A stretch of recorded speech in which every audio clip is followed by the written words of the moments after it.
Okay guys, so hari ni aku nak review sedikit barang Minecraft. My World Just Build It. Ini harganya agak mahal sikit sebab dia ada 100 buah blok dan 10 karakter. Dia ada macam-macam lagi set. Ada yang 20 blok, 50 blok, 100 blok, 200 blok sampai 500 blok. Tapi harganya beza-beza lah. Macam-macam design yang korang akan dapat. Dia campur-campur je sebenarnya. Jom kita tengok apa je blok yang dia bagi. Antaranya ada TNT. Lepas tu ada dirt.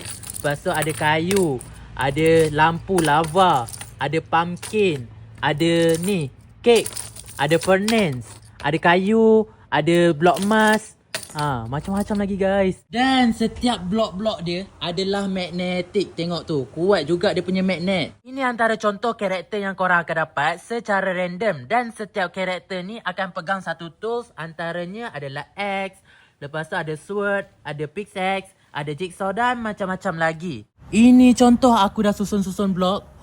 Korang tengok tu. Minecraft ni memang mainan untuk budak-budak kreatif. Nak buat rumah boleh. Nak buat itu boleh. Nak buat ini boleh.